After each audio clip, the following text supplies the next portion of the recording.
Good morning, class. This is my web GIS final project presentation.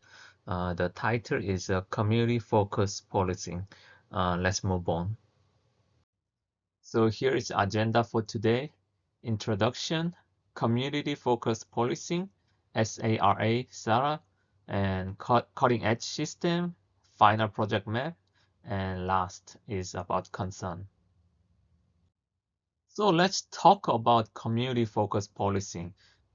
It is a strategy aimed at building stronger relationship between law enforcement agency and the community they serve. So community-focused policing is more than just a set of practices. It is a philosophy that promotes organizational strategies that support the systematic use of partnerships and problem-solving techniques.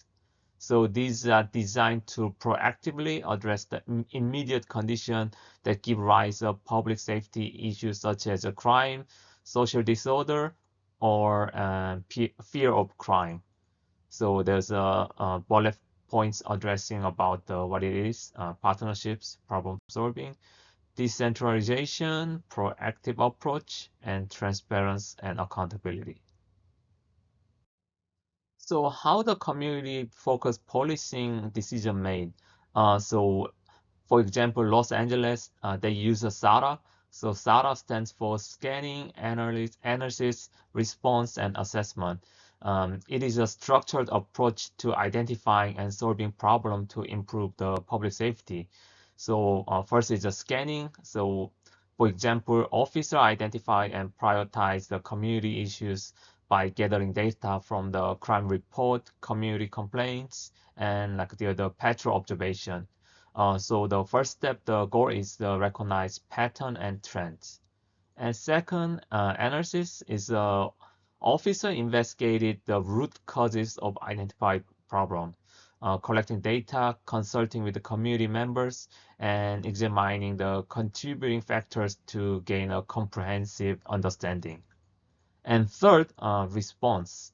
So based on the analysis step, officer develop and implement strategies to address the problem, often collaborating with the community organization and other agencies or the local businesses. So the response is tailored to mitigate the causes of problems. And the last is the assessment phase. So officer evaluate the effectiveness of their response, measuring outcomes and gathering community feedback to determine if the problem is resolved or if the further action is needed. So that's how they gathering the data, and then Sarah models ensure systematic approach to problem solving, addressing the immediate concerns and preventing future issues. So while building a trust and cooperation between the police and community. So how those SARA decision made? During the class, the data accuracy and precision is very important. So I want to highlight the LAPD recent efforts to improve how they collect, analyze the crime data.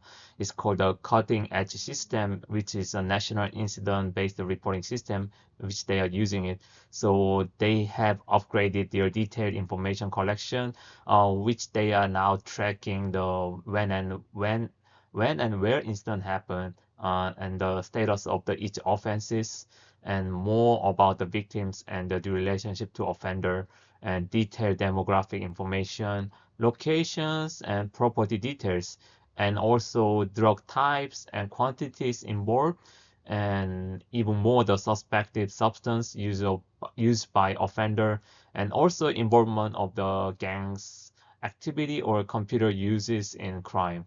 So this is a better data helps the LAPD understand the various of crime issues, such as drug offenses, sex crime, or the animal cruelty, and identity theft and computer hacking. Additionally, the new system offers the analytic flexibility, so which is it allows the users to explore different aspects of crime and how they relate to each other, providing a more comprehensive, complete view than the previous like general summary system. So here's an example of the LAPD most recent data, how they gathering those data in system, and it updates every weekly.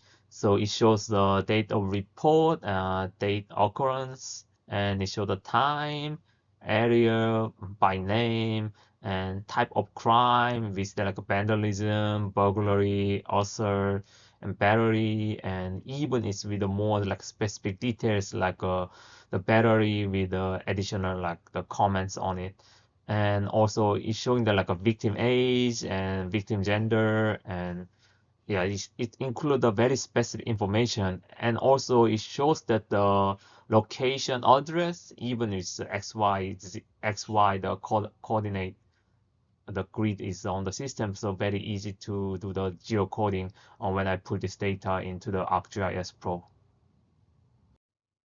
So after I gathered data from LAPD, I was able to create the feature layer. So basically, it's just the pinpoint with data, and then with the feature layer, I was able to modify, like creating the kernel density map to see that where's the crime is most populated, and also after that, I use a geoprocessing and able to make the hotspot analysis to state which places is happening the most crime.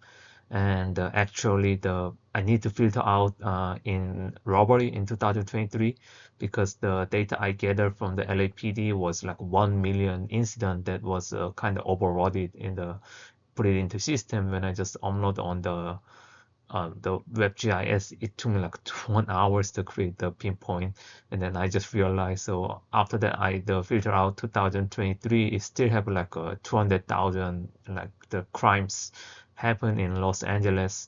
So with the data, I was able to create like a configurable app for the user. So the final product on the hub website main page is this like the Los Angeles crime 2023 dashboard.